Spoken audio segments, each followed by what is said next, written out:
All right, Shalom. Before I start, I'm going to give all praises to Yahweh, Bahashem, Yahweh Shai, Bahashem Rakakurash. Double honors to the elders and apostles of Great Millstone. Peace, blessings, and salutations to all the elect Akim, Wa Akwati, learning and teaching in truth and sincerity. All right, hopefully the audio is good.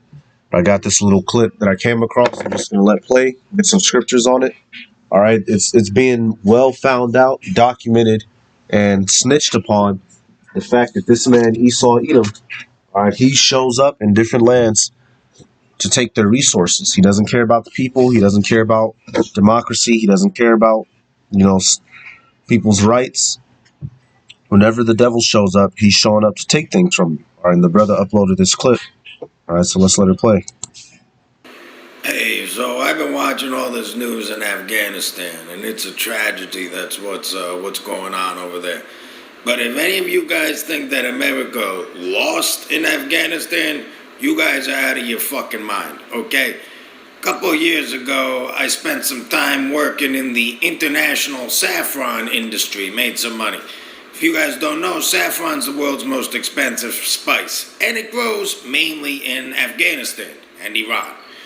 So I got to meet a lot of Afghani guys, women too, and learned a lot about the situation over there, okay? America didn't lose shit. America wasn't there to win. America was there to take as much of the natural resources from Afghanistan as physically possible.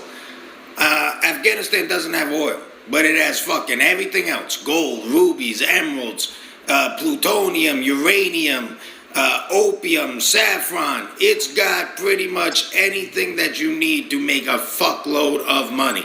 And that's what Esau Edom is about. He said they got everything else except for oil. He said they got everything you need to make a shit ton of money. And that's this man's Esau Edom. That's his MO, as they say. All right, that is his, what is it, modus operandi. All right, his reason for being. This man cannot, it tells you in Job, he can't be satisfied. Actually, as a matter of fact, we'll get this out of Habakkuk chapter 2. Let's see. Habakkuk chapter 2. I'll start at verse 4.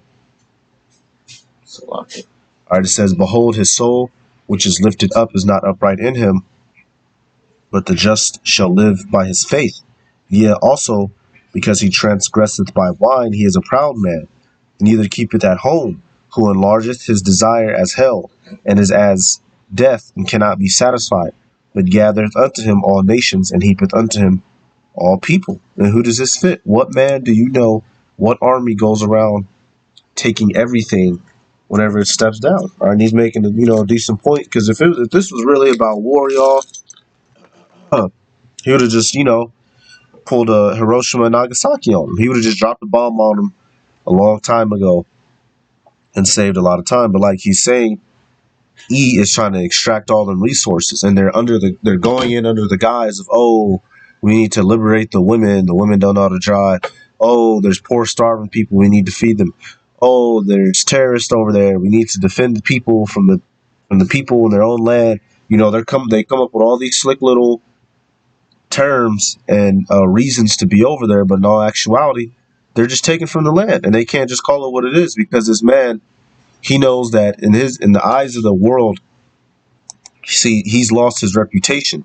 See, back in the day, you could just walk up on another country and say, "Look, you got something that I want, and we gonna fight over it. And I'm gonna attempt to take it." But this man, he's tried to go around being he's lied about what he is, and so now the nations see him for what he is, and the nations are mad. Actually, we'll go to Jeremiah. Salakia, y'all. Jeremiah. I'll come back to that video in a second. Is it 51:7? Yep. Jeremiah 51:7. "Babylon hath been a golden cup in the Lord's hand, that made all the earth drunken. The nations have drunken of her wine, therefore the nations are mad." All right. And that's what we're seeing. See, America, it tried to start out as this, land of the free, home of the brave. Come here with your hopes, your ambitions, your desires. We'll help you build yourself up with your bootstraps, all that BS. But really, they've been suckering everybody out of their resources. That's how the nations drunk of the wine. They partook in the philosophies, all right, in the lifestyle of Babylon, all right, of the whore. But now it says what? Therefore, the nations are mad. The nations are mad. Why? Because they're seeing that this place is full of shit. They're seeing that, what is that? If you partake, let me see. Let me think for a second. Basically, this place is defiled. All right.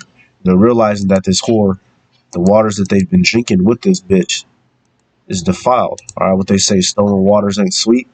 Let me see. Um, Select y'all. Let me see. There's a verse in my head. Salaki, y'all. Let me come back to this video on my damn phone.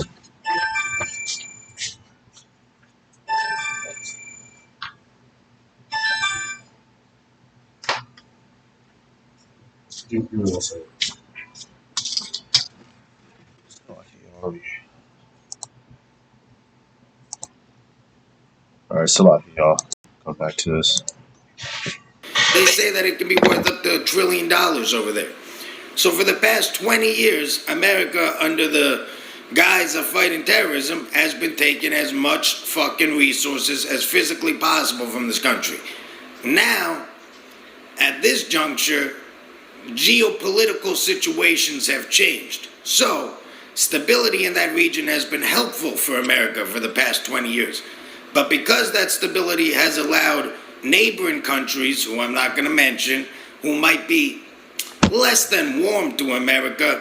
One of those nations, I'm pretty sure, is Russia. He's not saying the name, but I'm pretty sure he's alluding to Russia. All right, because Russia has an established foot in the Middle East, which is why a lot of those Arabs, all right, them Ishmaelites, Elam, all right, a lot of those motherfuckers have a hold of Russian weapons, mainly that AK-47. All right, they didn't fall out the air; they got them from somewhere. I believe the verse that I wanted out of Revelation. We're going to come back. Now you have this verse: all the nations are drunken of the wine of the wrath of fornication. But there's the one, I think, Salakia. I believe it's chapter 20. Let me double check. They're about to turn back and burn this son of a gun. Let me see. Kings and the captains of the earth. Yeah, let's try chapter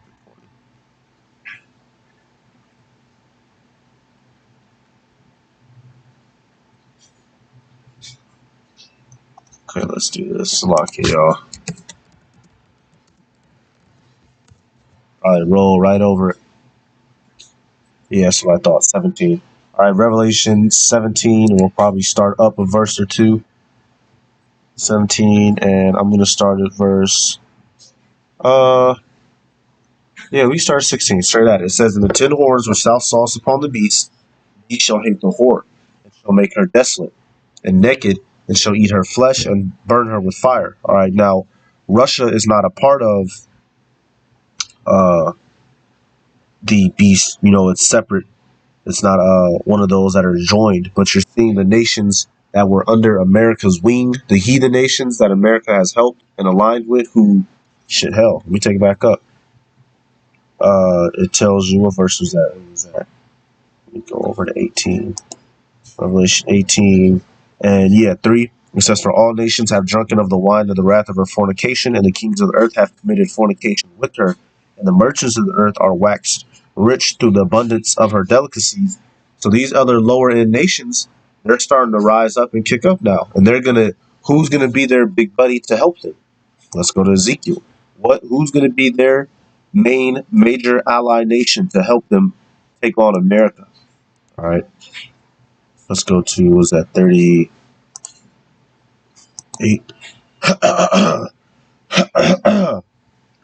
All right, here in Ezekiel 38, you see Gog and Magog. All right. Now, these were the lands originally associated with Japhet, but who is in those lands today? All right. The so-called Russians, as they call themselves. Ezekiel 38 and 7. It says, "Be thou prepared and prepare thyself, and all thy company that are assembled unto thee, and be thou a guard unto them.